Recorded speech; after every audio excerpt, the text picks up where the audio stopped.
I now want to introduce to you Anne Barker. Anne Barker is a Labor member for Oakleigh, and I'll let her do all the talking now. Thank you, Anne.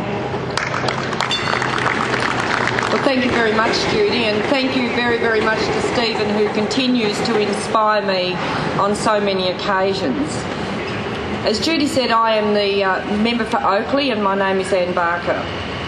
And I'm here today to tell you that I stand with you in your call for a state-led, independent, statutory inquiry into the internal processes of the Catholic Church in regard to clergy sexual abuse.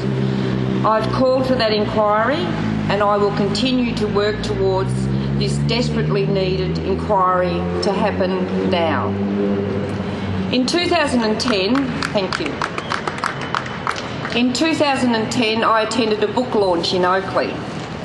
As well as taking a copy of Hell on the Way to Heaven, written by Chrissy Foster and Paul Kennedy, home with me, I heard an amazing, articulate and incredibly strong and dignified woman speak about her and her family's suffering following the sexual abuse of two of her daughters by the parish priest during their early years of school. This inspiring woman is Chrissy Foster. Since that time, a great woman.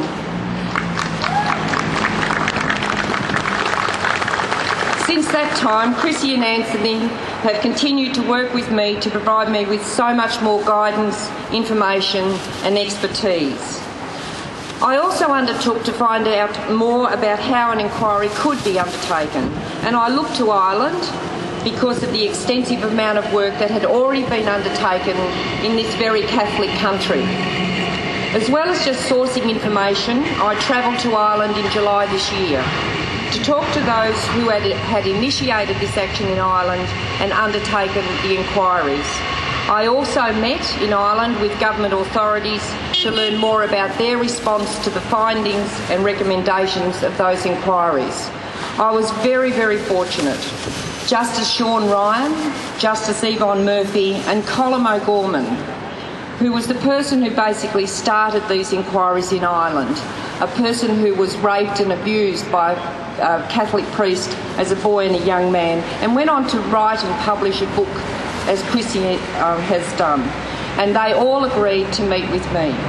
All were very, very helpful and gave me a great deal of their time to discuss all of the aspects of their inquiries, what worked, how something could be done better, how they overcome resistance to getting those inquiries started, and even how they could assist me and all of us in our efforts to have this inquiry in Victoria.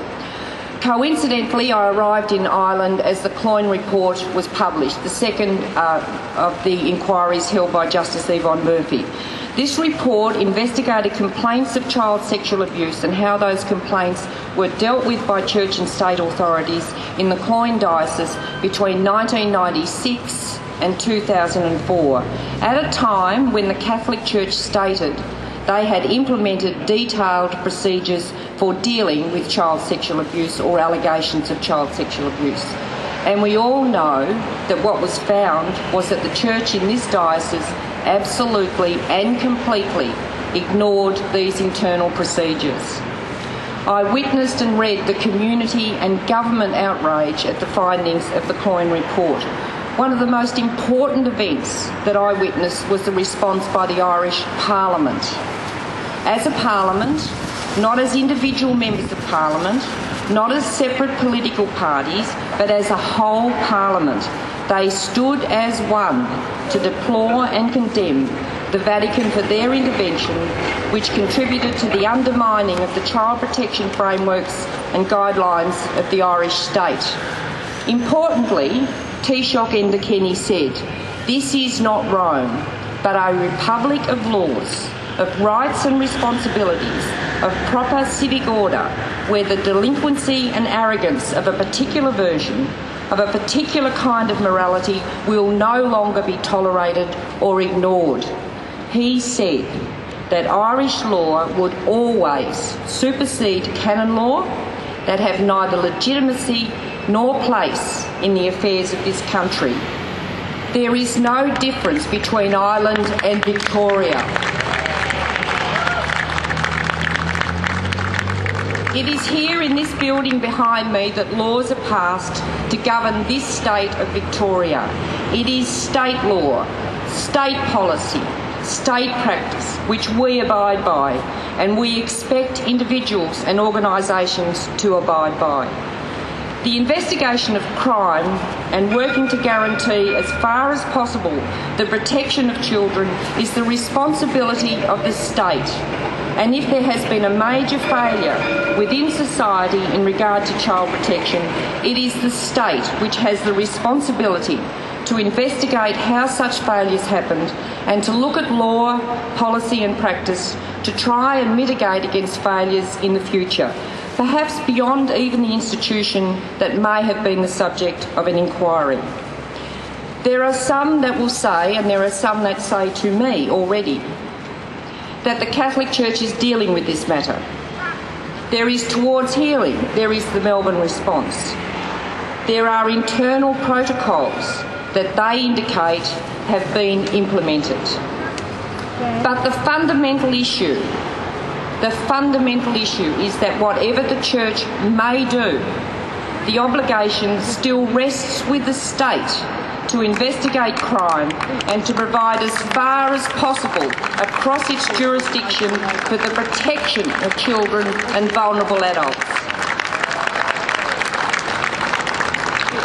This is not a matter of faith. It is a matter of child protection, and the responsibility for those issues rests with the state. As legislators, the state cannot say that any agency, be it a sports club, a religious body or any community organisation, is outside the rule of law within our jurisdiction. If the rights of our citizens are violated, and particularly where our children are violated, legislators cannot say there is no state law or state-established legal process through which they can gain justice and have their rights vindicated. Equally, all organisations in Victoria, including churches, must recognise that it is state law, practice and process which overrides any internal processes, and that they have a responsibility to participate in and uphold state law, practice and process, particularly where it relates to reporting of abuse and alleged abuse of children.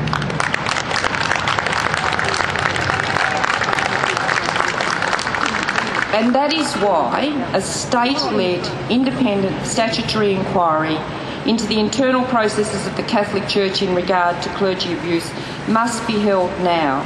And it must be a statutory inquiry which has the power to legally recover documents and compel witnesses to give evidence about reports of abuse and how those reports were dealt with by church and state authorities.